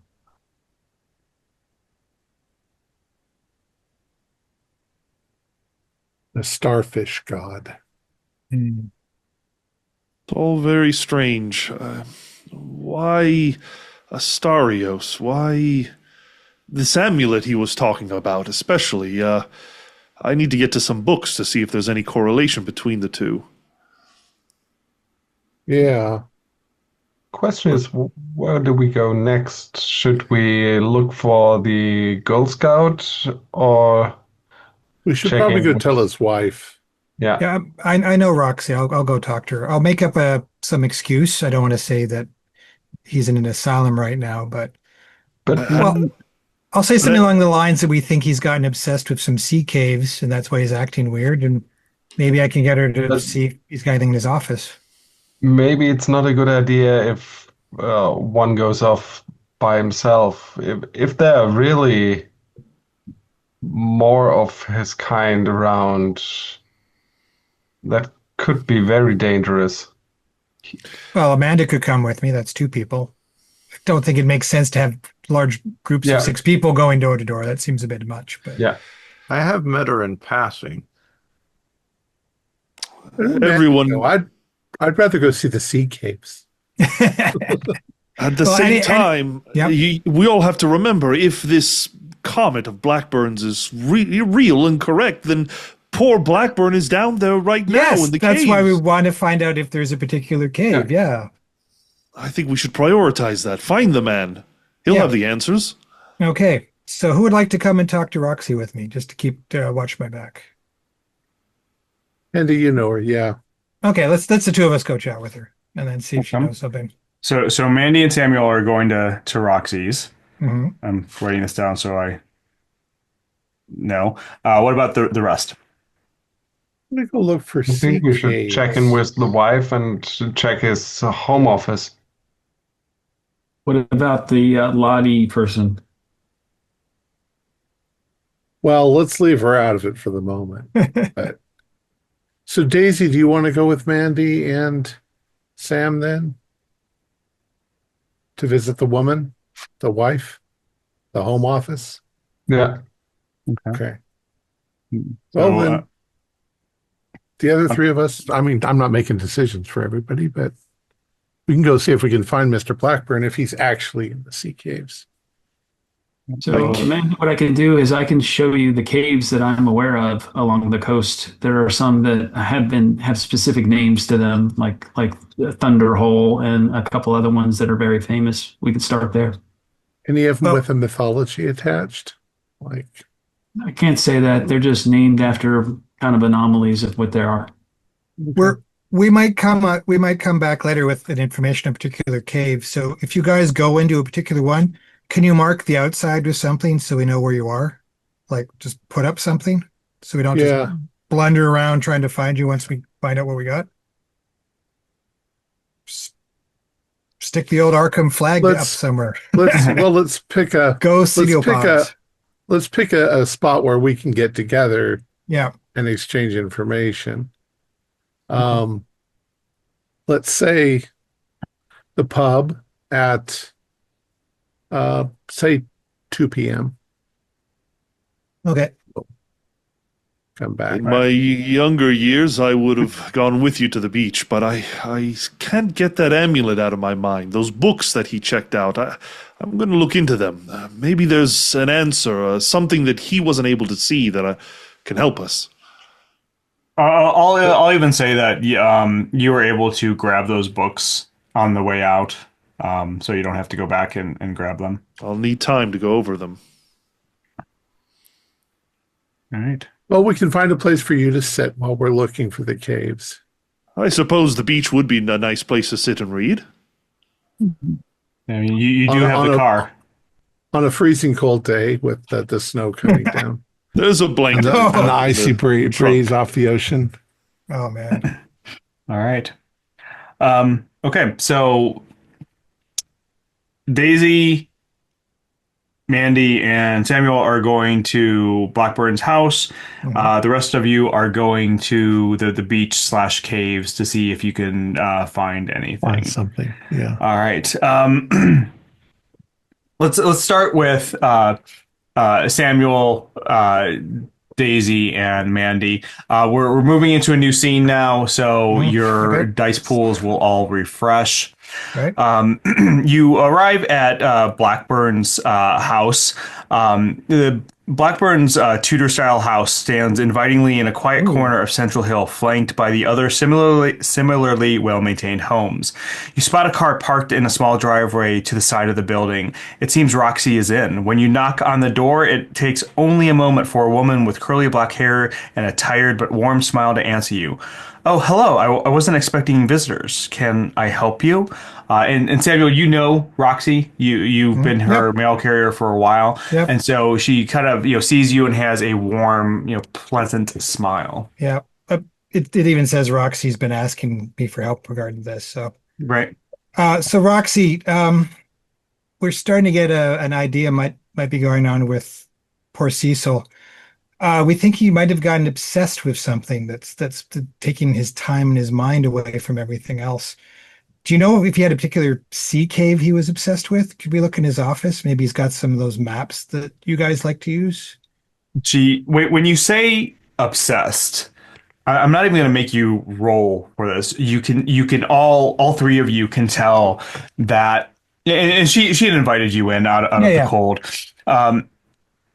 You can tell that she gets this look across her face like, oh, I know exactly what you're talking about. This look of recognition and look of concern. And she says, yes, obsession. Well, first off, where is Cecil? Is he okay? He's getting some attention he needs. Oh, okay. Well, you said obsessed with something. Why did you say that? He sprouted some nonsense about sea caves, and his behavior is so bad that the people at the school were concerned. Like, so obviously you're concerned, I'm concerned, and he wasn't acting like himself. He looked terrible. and he was babbling about sea caves, and I've been told he's been going out at weird hours. So if we could find out where he's going and why. He might have been taking things there or doing things there. I don't know what's happened, but we need to go You're investigate. you're right. He has been doing that. He's been disappearing. A week ago he was gone for a day. I was about to call the police when he came back. Since then he's been wearing dark glasses in the house at all hours of the day. I don't understand why. It's ever since he got that damn amulet. Excuse my language. What amulet? It's this stupid amulet we found. A couple weeks ago we went up the coast just on a trip just to get away, and we found this almost like an antique store. I was looking at old glasses, and I was ready to go, and I saw that he had bought this amulet, this like necklace. It was. She kind of sits there and thinks for a second. It had a rock on it, a stone that had seven points on it, almost like a star. But it was worn smooth. Have you seen stones that have been worn smooth by the ocean? That's kind of what it reminded me of. And he said he just fancied it. But I caught him. He would be wearing it almost constantly, since then. He would after a couple of days, he started going out, disappearing. I don't know what it is or where it's at, but he's been acting strange ever since he got this. I even found some notes in his office. Yes. Could we see those? That might tell us where he's been going. Yeah, please. Do you think that this will help? Yes, very much. Yeah. And she starts to take you up into his office. I'm gonna jump over to the other three. Amanda, Samuel, Amanda, Harvey, and Silas. You are you get to the beach. In front of you is the Kingsport head, the very large rock formation that towers hundreds of feet above you. The beach, for the most part, is a beach, but where it hits the rock formation, you can kind of see where there are various inlets, caves that have been worn naturally. It's at low tide now, so you can see probably more than normal. Although it is, Silas, you would know that it is starting to become. It's going to turn. The water is going to start coming in, fairly soon. Harvey, are you just going to stay in the car and kind of look through the books? Yeah, I'll probably. I don't know if it has a poppable top or not, but I'll probably just do that and lay them out. But yeah, I'll stay by the car and I'll turn to Amanda and say, Amanda, stay safe out there. I'll look at a pocket watch and say, maybe a few hours. Mr. Marsh, keep her safe.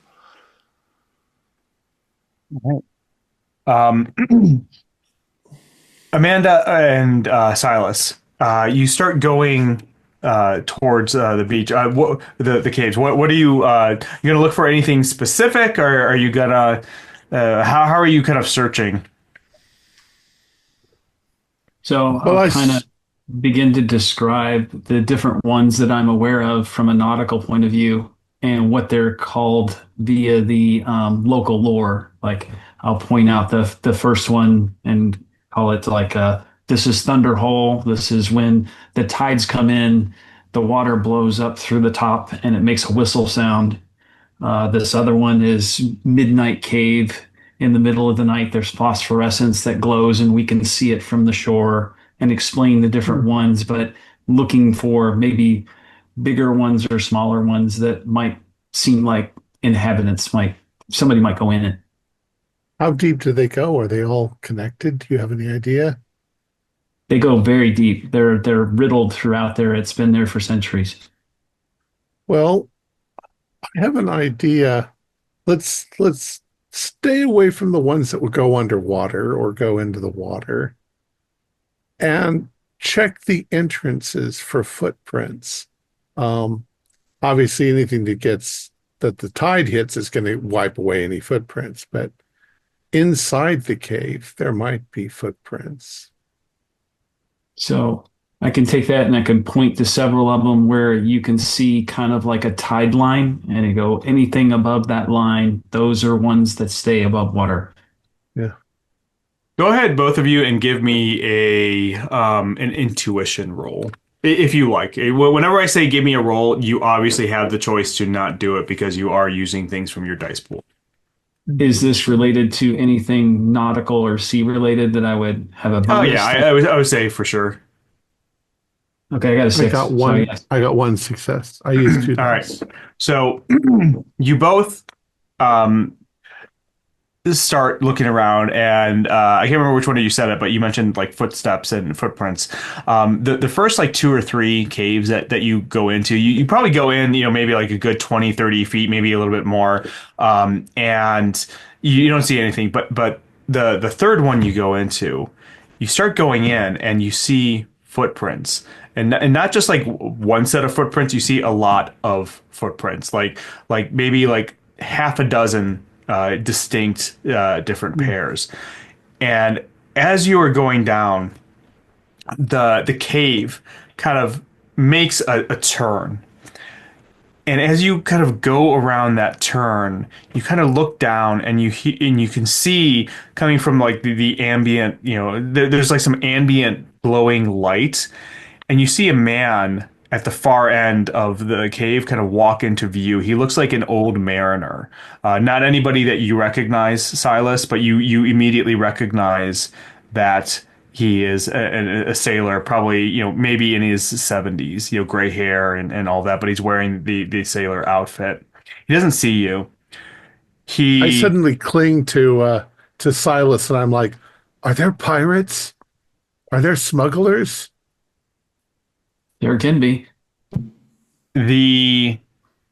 As he comes into view, another person comes into view right next to him, and you're shocked because it is a exact duplicate of that man. And then a third comes into view. Harvey, you're in the car. You're kind of looking through the book. You're kind of getting into it, and you actually stumble, or you're in one of the books about the legends of sea creatures legends of the civilizations around the coast, and you stumble across something that looks like Cecil had marked or notated, like he found it of interest. I see something in the book, and what's this? The legend of the Neph. From the age before memory, when the stars themselves were still young, there dwelled a people, not of humankind, the Neph. Their world was vast and endless, a boundless sea beneath silver skies. In that age came Asterius, a being of blinding might, whose hunger devoured the light of their sun and drank the life of their waters. The Neph, facing utter ruin, gathered their wisdom and their will into a single act of defiance. Through a sacred rite, words older than time and gestures that bent the veil between worlds, they cast Asterius beyond their realm. The cost was their splendor. Their seas turned shallow, their cities sank, and only a fragment of their kind endured in the drowned remains of paradise. In the final verses of the legend, the Neph speak of a rite of passage by which mortals may open a way to their desolate home. The ritual must be performed where a fountain is fed by ferocious tides, and at the apex of the tide, a portal will bloom. Yet one warning endures above all others. The spawn of Asterius may not cross that threshold. And Harvey just kind of sits back like, what the hell did I just read? And that's where we're going to end it for tonight. Nice. Very cool. Our players included Sergio Craco, Josh Ryan, Pascal Breitenfeld, Shane Hartman, Troy Lehman, and myself, with Tyler Hudak as the keeper of Arcane Lore. We have a Discord server where you can chat with other members, you can set up private games, and you can learn the finer arts of gameplay and game mastering. We provide audio-only versions of our shows free for you to download from Spotify, Podbean, or iTunes. Support for the show is provided by our patrons who are listed in the closing credits. If you'd like to show us your appreciation, please visit our Patreon page, or you can use the thanks button just below the screen. Like, share, and subscribe to our channel, and punch the bell icon for updates on our latest shows. And leave us some comments. We enjoy reading them and answering any questions you might have. This is Thom Raley, together with all the members of our gaming club, inviting you to journey with us once again into the darkness for another adventure into the universe of H.P. Lovecraft and the Arkham Horror role-playing game. Until next time, good luck and good gaming.